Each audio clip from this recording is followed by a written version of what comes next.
Today's 5 Things You Need to Know is brought to you by Power Credit Union, proudly serving Southern Colorado. I'm Rob Quirk. Springs police say the man who shot and killed 6 people at a birthday party this past weekend, angry because he wasn't invited. Police say the 28-year-old shooter, in a relationship with one of the victims for about a year, had a history of controlling and jealous behavior.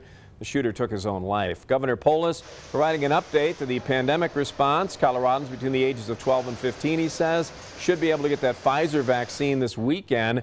They say that getting those vaccines to adolescents marks another huge milestone.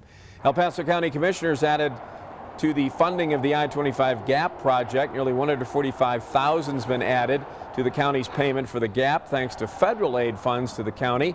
Wetland Bank Acres project, the money was originally set to be matching funds for wetland mitigation and 20 acres near the county transportation complex.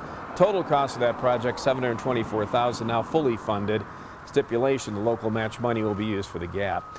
Turning human remains into soil will now be an option for Coloradans. Governor Polis signing that bill. Colorado now the second state to allow this. Washington state legalized it in 2019. It's done through a process known as natural organic reduction.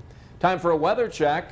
Here's Mike Daniels. Thank you, Rob. This latest storm has been a good old-fashioned spring soaker. Take a look at these 24-hour precip totals. La Junta in the valley, almost 1.4 inches of water. Great news out there. Pueblo out at the airport, almost a full inch. And in the Springs, officially at the airport, 0.64 of an inch of water. And where it wasn't raining, it was snowing. In the Springs, anywhere from 1 to 3 inches accumulated across the city on those grassy surfaces. Woodland Park picked up 3. Big winners just north of San Isabel and in Walsenburg, 8 inches of a nice, wet, heavy snow, starting with clouds and patchy fog early tomorrow morning, then afternoon sunshine.